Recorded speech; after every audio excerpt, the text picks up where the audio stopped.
Good morning, everyone. I'm Daniel Drake. And I'm Alicia Burke. Welcome to Long Beach Local News' weekly update. Having technical difficulties already. Please feel free to join our live chat and let us know your questions.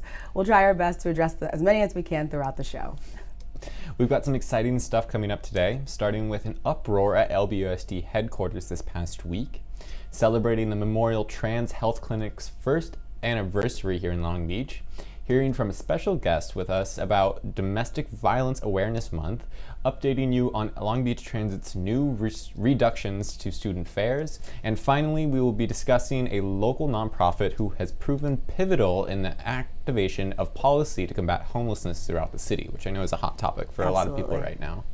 But first up, Long Beach USD Board and Superintendent Jill Baker were confronted by 3 separate protests outside of their headquarters simultaneously Wednesday afternoon. Superintendent Jill Baker announced that afternoon that the employment of the LBUSD school safety officer responsible for the death of Mona Rodriguez, Eddie Gonzalez, has been terminated effective Wednesday, which is big news and a big update. Yet no criminal case has been filed yet. Here is a clip of Jill Baker's statement, as well as word from one of the community organizers calling for LBUSD school safety reform. After careful consideration, our Board of Education took the decisive action to terminate the employment of the school safety officer who was involved in the off-campus shooting on September 27th. I want to start by expressing our deepest sadness about this incident. We send our sincerest condolences to everyone who has been impacted by this terrible event, especially the family and friends of the shooting victim, Manuela Rodriguez. After our internal review, we clearly saw areas where the employee violated district policy and did not meet our standards and expectations. We believe the decision to terminate this officer's employment is warranted, justified, and quite frankly, the right thing to do.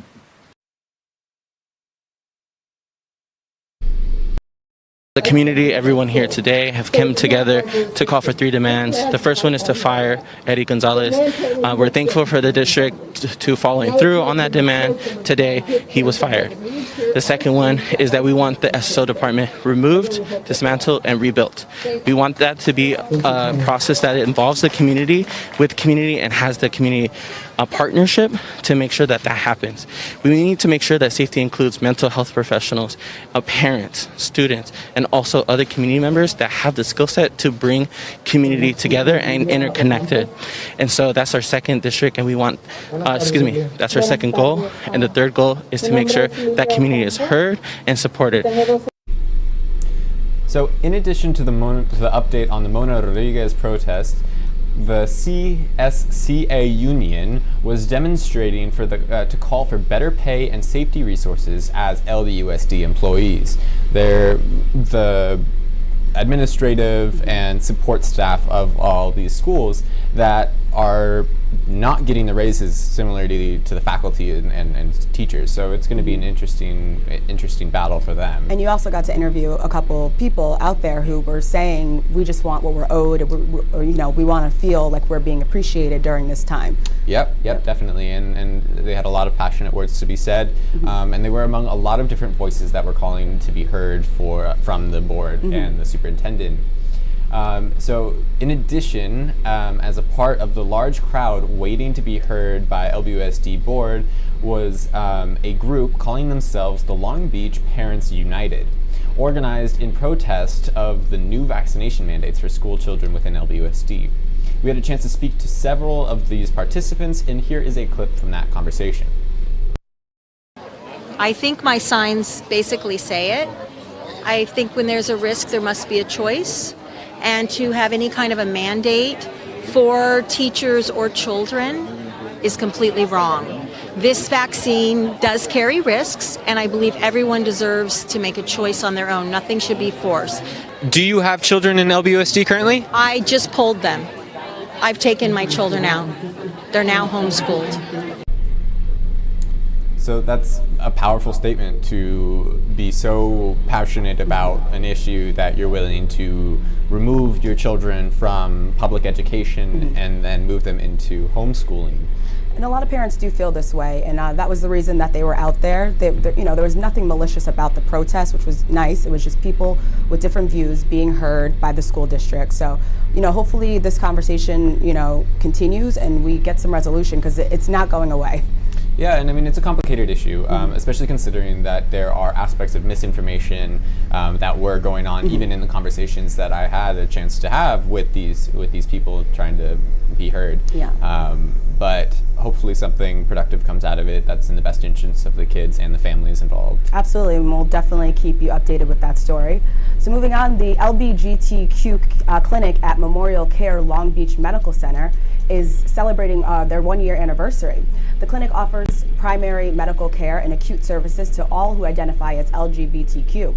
The clinic also provides connections to services, medication, lab work, and referrals, regardless of ability to pay or insurance status. It's really a one-stop shop for all medical needs for the LBGT community. For more information and hours of operation, visit www.memorialcare.org. That's really exciting news. I mean, they started out as a small clinic with a small team, and they've now fully become a permanent part of Memorial Healthcare. Yeah, they're very excited. Yeah. But in other news, Everyone In is a nonprofit organization powered by United Way that helps advocate and identify people and policies to combat homelessness in the city of Long Beach. Their mission is predicated on affordable homes, education, and activation. They also aid by affected. Hard script. They also aid the affected by directing them to the most appropriate services in their area. The goal for everyone in this the goal of Everyone In, that's a difficult name for this organization, is to find long-term solutions to a systematic issue that includes not only homelessness, but also racism and unequal access to resources, which they are making the point of being a huge part in why we see homelessness so prevalent in Long Beach. Yeah, we have a full story with video on that on our website, so definitely check that out. That was really good. So the Long Beach Transit is now offering special discounts for students riding to school. What used to be $50 to $75 a month for daily fares is now being reduced to a $40 monthly student tap card with unlimited rides. Further savings are also being offered to students at certain schools in Long Beach, and information can be found at ridelbt.com/students. The tap card can be downloaded for easy access and reloading, and the Move It app can be helpful for planning a trip ahead of time. For more information on all programs, visit ridelbt.com. So that's actually really awesome, and it's definitely helping the students and their parents, obviously getting them to school. Yeah, I mean, with everything going on, going to school and getting home from school is already proving its own challenges, as well as just being in school at all. So, it's nice to see a community organization and business make an effort to Absolutely, and everyone has their cell phone, so downloading that tap card is crucial. Definitely. Yeah. But we're going to take a quick break here to hear from the Port of Long Beach about some of the new things that they got going on, which is exciting. Envision a port where cargo is moved only by zero-emissions cargo handling equipment. That is the objective set by the Port of Long Beach, where technology advancement efforts to reach its 2030 zero-emissions goal are already in full swing. Today at Pier J, operated by SSA Marine, the first of 9 electric rubber-tired gantry cranes, or ERTG cranes, is currently operating as part of a $9.7 million grant from the California Energy Commission to demonstrate a total of 25 pieces of equipment and vehicles that are zero or near zero emissions. This demonstration involves converting 9 existing RTG cranes that run on diesel fuel into cleaner ERTG cranes powered by the electrical grid, thanks to infrastructure improvements made by Southern California Edison. With the second RTG crane conversion now in progress, SSA aims to have all 9 diesel RTG cranes converted into ERTG cranes and placed into service by late 2021. Data will be collected over the 1-year demonstration at Pier J to assess operation, performance, and energy use from each ERTG crane moving goods at one of the largest and busiest ports in the world. As a result of this electrification effort, it is anticipated that over 18 tons of nitrogen oxide emissions and nearly 1,500 tons of greenhouse gases will be eliminated each year. To find out more about all the zero emissions projects currently taking place at the Port of Long Beach, please visit our website.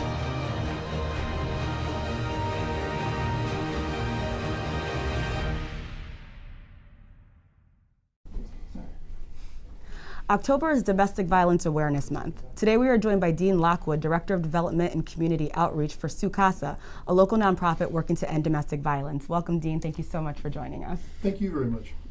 So Dean is here with us, or to speak with us about the dangers, statistics, warning signs, and ways to seek help regarding domestic violence. So first off, Dean, can you just tell us a little bit about yourself and about Sukasa? Well, Sukasa, Sukasa was formed in 1979. And the founder, Petra Melendez, was a domestic violence survivor herself. When she found that she wasn't finding the resources that she needed at that time, she decided to take action with her own hands, and she turned her phone into a hotline. People could call her to get information, and she opened the doors of her house to make it a shelter. Oh, wow. As a matter of fact, speaking with her son not too long ago, he let me know that there were many nights that he slept in the bathtub, because his room was being used, his bed was being used by survivors.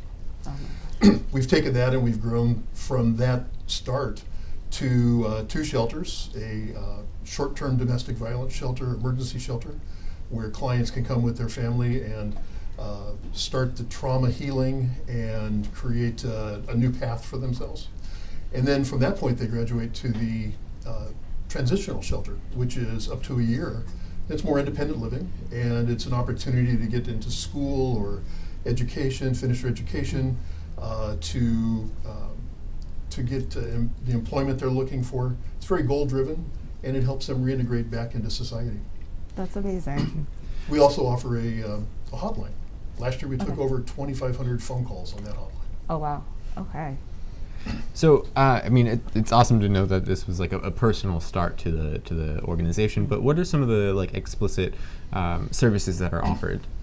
Well, again, the hotline, that's kind of our entry point to Sukasa. And with that hotline, they can find information, whether it's referral information, maybe they're just finding information about what domestic violence actually is to confirm where they're feeling at the time.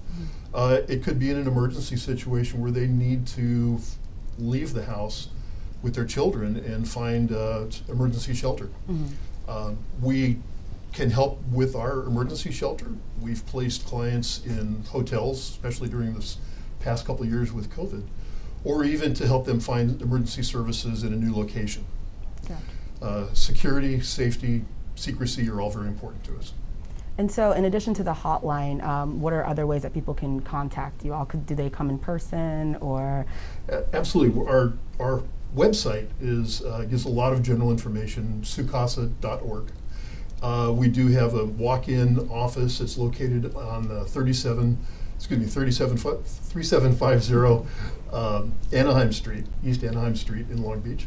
And we also have our hotline number, which is 562-402-4888. Okay. Okay. Well, yeah, I mean, that's amazing to know, especially because from what I understand, leaving the relationship and the situation and location is arguably one of the most dangerous points of being in a domestic abuse. It is, and the national average, the statistic shows that it can take up to 7 times for someone to actually make that break and start things over. And when someone comes to us, essentially they are homeless. They've left their home and they're now beginning a new life. And although our focus is on the domestic violence survivor, the collateral damage, you might say, is the children. So we offer programs, counseling, education for the kids that come to us and live in the shelters also. And are the shelters just women and children, or do you offer services for men as well? We don't see many men. It's a cultural issue many times. Last year we had 2 male clients, and each one of them brought their roughly elementary school age daughter with them. Okay.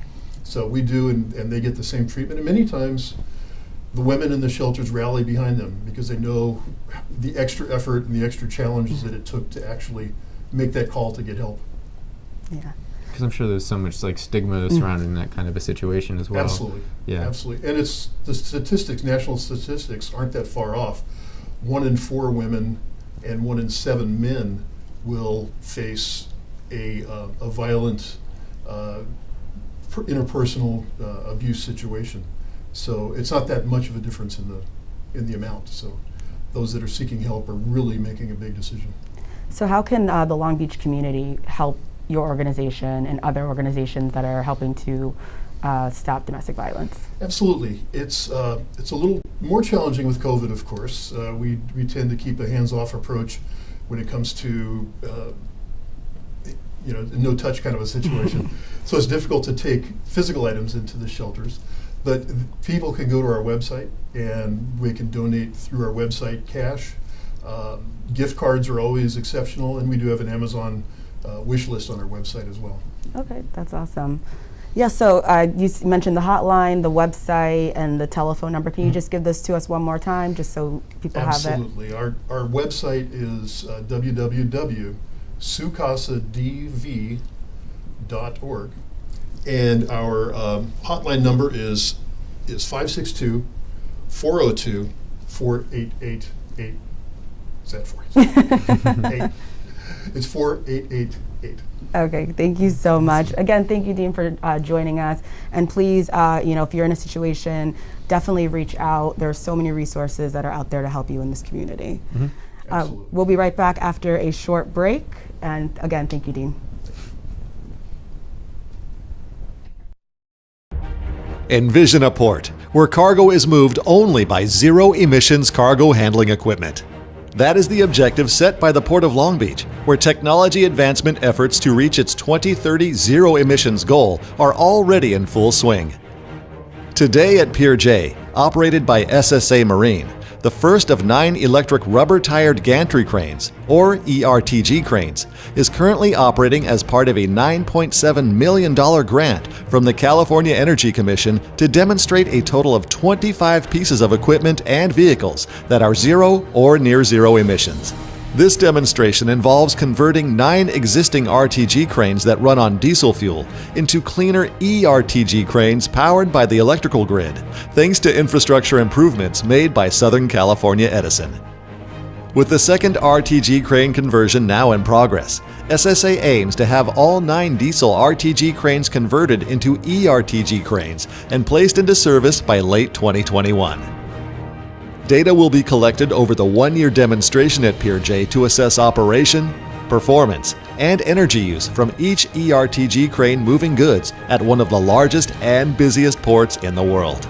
As a result of this electrification effort, it is anticipated that over 18 tons of nitrogen oxide emissions and nearly 1,500 tons of greenhouse gases will be eliminated each year. To find out more about all the zero emissions projects currently taking place at the Port of Long Beach, please visit our website.